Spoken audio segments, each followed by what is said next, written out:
Now listen carefully and answer questions 1 to 7. Central Realty, Jill speaking. How can I help you? Yes, hello, Jill. I've got a problem, a complaint I wish to register. Who should I speak to? You'll want to speak to Tracy, the residential manager. Just a moment and I'll put you through. Thanks. Hello, this is Tracy. I understand your rent is going to be increased. Yes, this is why I'm calling. I was told that my rent would not be increased for the length of my 6-month contract, which I signed only 4 months ago. What's going on? Is my landlord allowed to do this? I see. Yes. Okay. That seems strange. Look, can I take down some of your particulars and I'll register a formal complaint to the landlord on your behalf? Yes, sure, that'd be good. Firstly, name and address, contact details. Yes, Jane McSweeney. That's McSweeny. 3 Mauger Street. That's Maugher Street. Winderee, 3355. And the phone there? Yes, you can contact me on 334756 extension 3176. I generally arrive home by 6 o'clock in the evening, so you can call me around that time, but not after 9. Oh, sorry, 8:30, because that's the time I leave for work. Okay, so I should note down that the problem is that your landlord wants to raise your rent. And when did you first move in? Yes, well, the contract began on August 1st, and... oh, hang on. Sorry, that's the ending date. We actually moved in on February the 1st.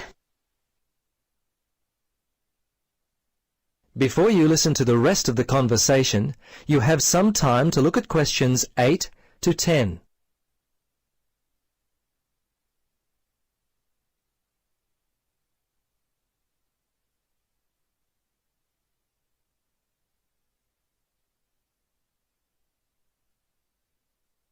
Now, listen carefully and answer questions 8 to 10. Okay, good. Now, if need be, you will have to send a letter to the Rental Tenancy Board. But as I said, first let us approach your landlord on your behalf and see if we can work out the problem before it gets to that situation. I'd be very surprised if you have to send a letter.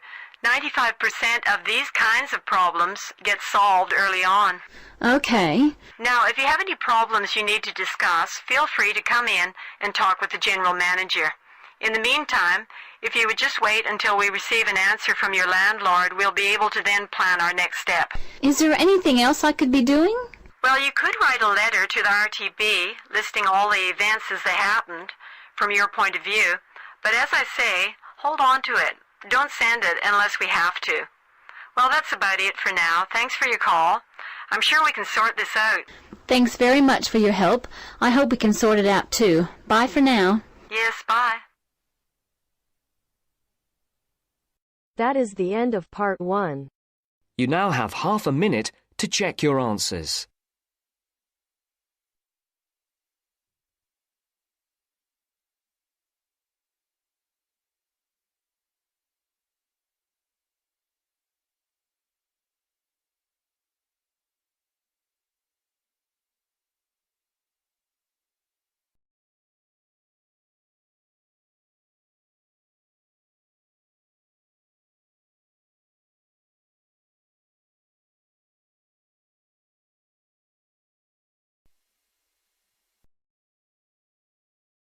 Now turns to part 2. Part 2. You will hear a talk about the history of a poetry award. You have 30 seconds to look at questions 11 to 15.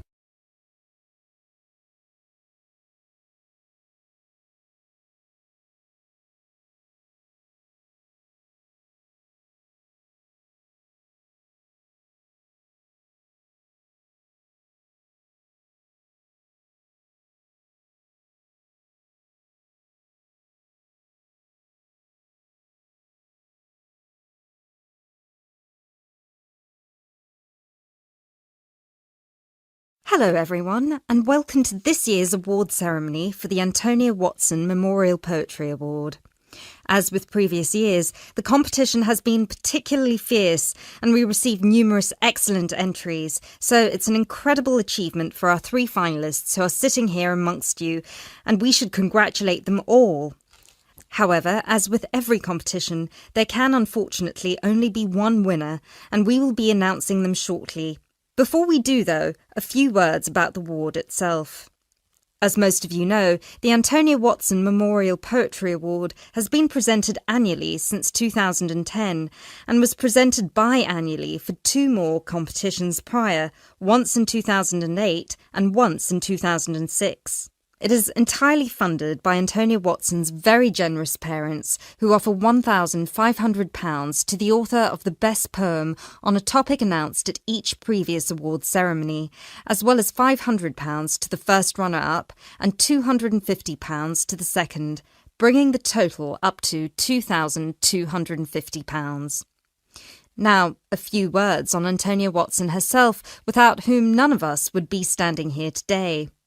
I briefly knew Antonia while at university, where we were flatmates for a year, and I'm afraid that any speech I give will not be able to do her justice, as she was the kindest, sweetest person I've ever met.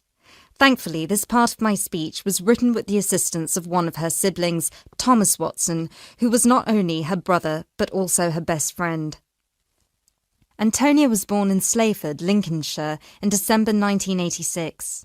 From a very young age, she displayed an inquisitive and creative nature, matched in volume only by the gentle kindness of her spirit. She wrote her first poem, named Love Barks, about the death of her dog at the age of 10.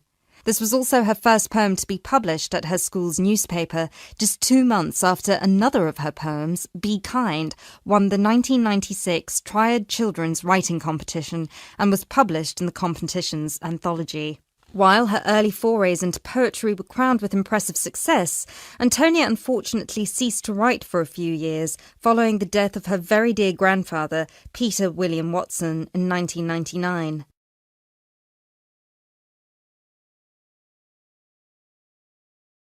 You now have 30 seconds to look at questions 16 to 20.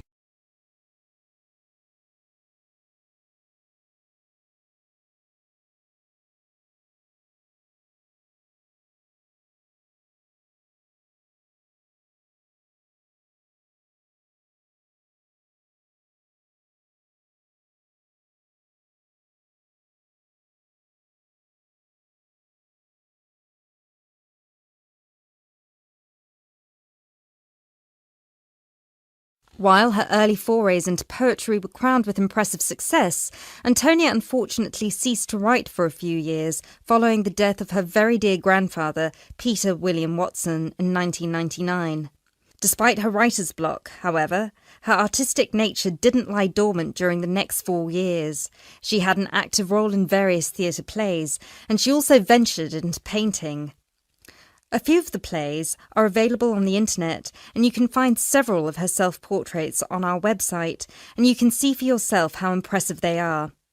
But poetry, of course, remained her passion even then, which is why in 2003 she resumed writing, and her next poem, The War on Both Sides, was published in her college's journal.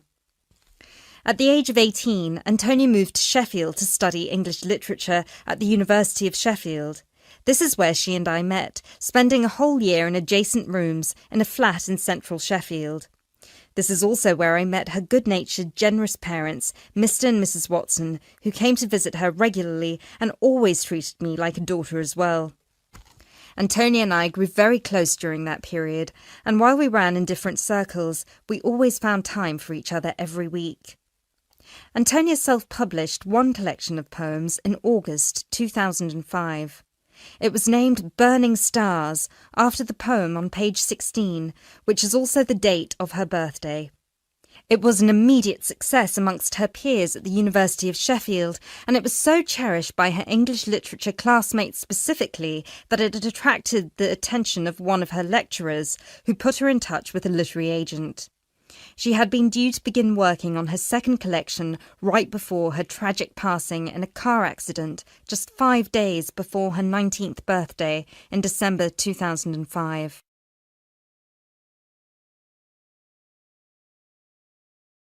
Antonia was always interested in societal shifts and how they affect humanity as well as the environment, and this award was designed to reflect her faith that regardless of what we do, we are all inherently good. With this in mind, all of the topics this competition has dealt with have been about the potential and the positive side of humanity, such as this year's Young Love theme or last year's Inner Power theme. We've had poems about personal strength, about immigration, about gender equality and peaceful protest. And hopefully in 12 months, the poems we'll be awarding will be just as inspiring with the topic of poverty. I know Antonia would be really proud of what her parents and what all of you together have achieved.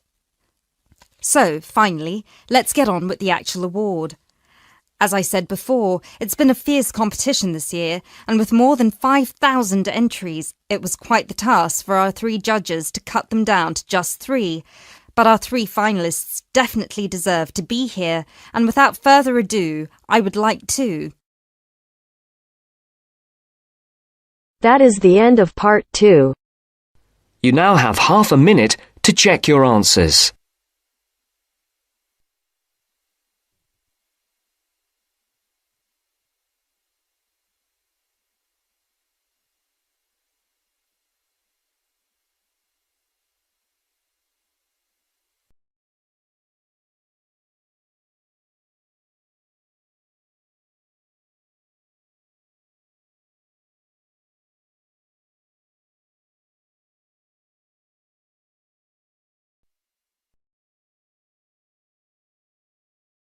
Now turns to part 3. Part 3. You will hear a conversation between a university student and a librarian about using the city archives. First, you have some time to look at questions 21 to 24.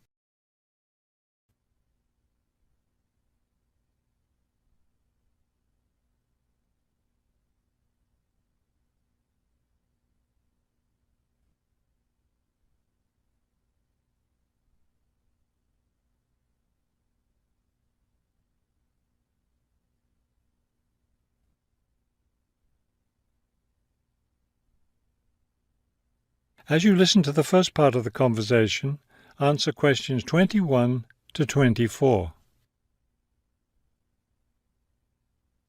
Hello. I was wondering if you could give me some information about using the archives? I'd be happy to. Are you a resident of the city? Actually, I live just outside the city, but I study at the university downtown. That's fine. All you need to do is show your university identification card, and you can use the archives at no charge, as long as your ID card is current, of course. Yes, it's valid. So I don't have to pay anything?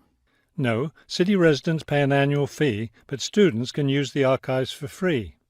Everyone else needs to get special permission from the director, but that doesn't apply to you, of course. Oh, good. I was also wondering about the schedule. I have classes every day, Monday through Friday, and I also have a part-time job, so I could really only use the archives on weekends. That's not a problem at all. We're open all weekend. Actually, the only day we're closed is Monday, so you can come any day, Tuesday through Sunday. Are you open in the evenings?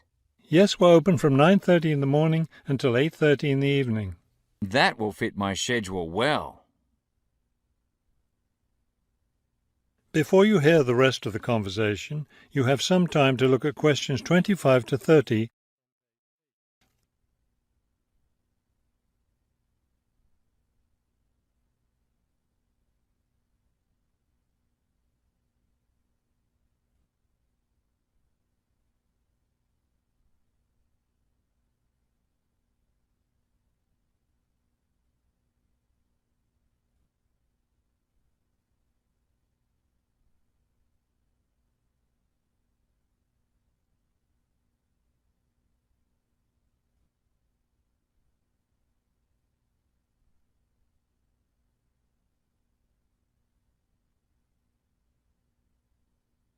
Now listen and answer questions 25 to 30. Is there something else I can help you with? Yes. One thing I'll be needing to see for one of my class projects is old photographs. Do you have photographs of the city in the 19th century that I could look at? Yes, we store all the photographs in the basement. Those stairs over there will take you down to the photography collection. Just tell the librarian there what you're interested in, and he'll help you. Those would be 19th century photographs? Yes, the entire collection is there. Now, if you're interested in seeing documents from the 19th century, those are right here on the ground floor. I would like to see some of those documents. Does that collection include newspapers too? No, all the newspapers from the earliest ones in the 18th century up to the current time are on the second floor. Here, let me just give you this map of the archives and you'll be able to find whatever it is you need. Thank you. Oh, I see you have a whole room devoted to maps. Yes, on the third floor. That's great, because one thing I need to do is look at how the city has developed over time. I'm sure you'll find a lot of helpful information there. Of course, some of the maps are several centuries old, so generally visitors are only allowed to see photographic reproductions of them. That shouldn't be a problem. What's this on the fourth floor? Ogden's Woolen Mill. As I'm sure you know, Ogden's Woolen Mill was the major entity responsible for the growth of this city in the 19th century. The Ogden heirs gave money for the archives to devote an entire floor to information about the history of the mill. Will I be able to find information about the Ogden family there? Photographs, personal papers, things like that? Probably the family photographs are stored downstairs in the photography collection. The personal papers would be on the fifth floor, where we keep all the personal papers of famous residents of our city. Thank you so much for your help. I'll be able to do a lot of my research here.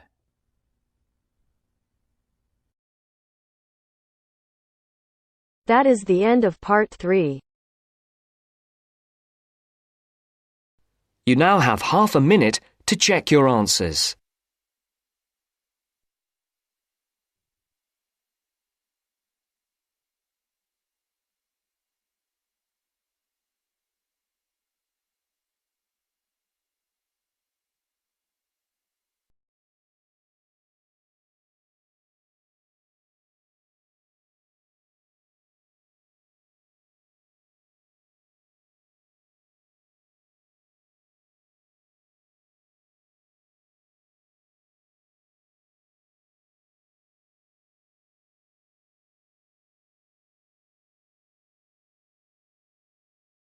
Now turns to part 4.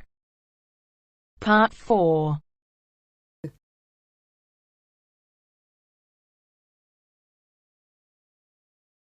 You'll hear a talk given by a foreign correspondent.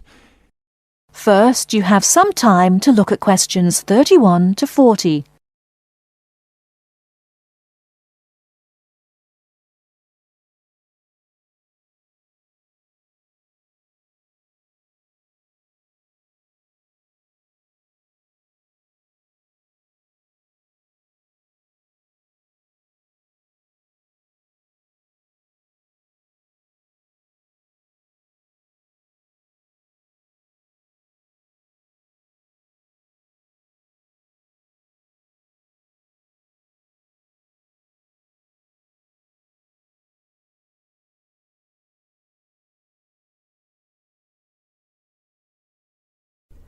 Now, listen carefully and answer questions 31 to 40.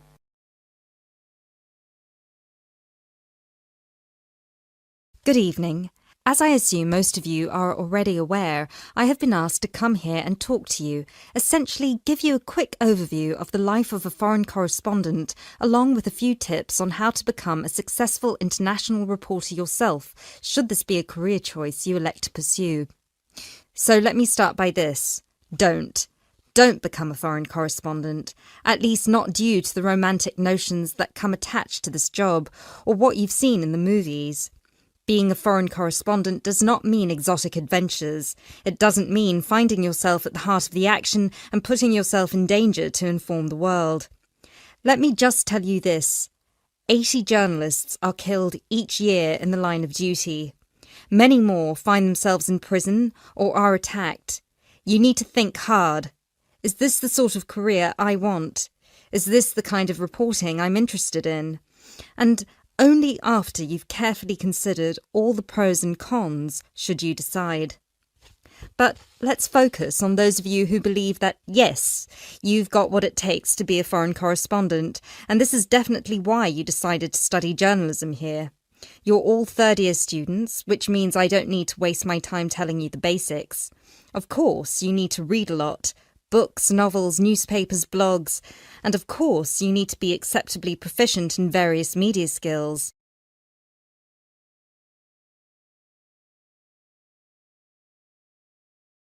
But what is it that's going to separate you from normal journalists and reporters?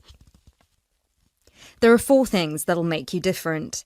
The first thing is your experience of the world. You can't call yourself an international reporter unless you've been around and seen different places and different cultures. Seize every opportunity to visit other countries, meet people from around the world. It doesn't matter if it's business or leisure, just hop onto a plane and go everywhere. This will expand your horizons and sharpen your mind, something that, as a foreign correspondent, will help you understand better the culture of the country you'll be covering. And speaking of culture, this is a term you need to make sure you fully understand. What's culture? What makes a country's culture? Explore the culture of the country you're interested in. The music, the literature, the religion. Are there any cultural practices or conflicts you need to be aware of? Are there any tensions within the country? Why? The most important element of culture, of course, is the language. Do yourself a favour, whether you're planning to become a foreign correspondent or not. Learn a foreign language. So many of us are culpable for just sticking to just English, and while English is a very important language in the world, it would be foolish to think it's the only one. Pick a language whose sound you enjoy, a language you find interesting. Trust me, your future CV will thank you for it. And finally, history. Don't expect to be given a job as a foreign correspondent if you don't know anything about your target country's history. No piece of news is disconnected from the past. The whole world tells a story, and your coverage will suffer if you attempt to arrive in the middle with no reference to or understanding of what came before. The hows and whys always lurk in the past. Seek them. The world of international journalism is changing, like every other industry, due to the internet. The arrival of globalization brought with it a whole new set of rules, and you'll do well to comprehend what they mean for you. Unfortunately, gone are the days when a newspaper would hire you and deploy you to a country. Increasingly, newspapers around the world are beginning to favour freelance journalism, offering opportunities to local reporters with the necessary chutzpah and an understanding of the zeitgeist in their region. What this means for you is that you won't just have to start at the bottom. If you want to sustain yourself as an international reporter, you'll also have to pursue many different avenues at once. You'll need to persevere and push and build contacts everywhere. An old student of mine, a terrible student at university, but an incredibly intelligent woman, she came to find me at a conference that was recently held in Yemen, where I delivered a speech on the future of journalism. She was working for 3 different newspapers as a freelance foreign correspondent, one of them The Times, and she told me that the one piece of advice I gave her that stayed with her and helped her with her career was this: don't be afraid to fail. It will happen over and over again. It's how you deal with it that matters most. So keep this with you, this one piece of advice. Oh, and don't forget, your passports need to be kept current at all times. Thank you very much for listening. That is the end of part 4. You now have half a minute to check your answers.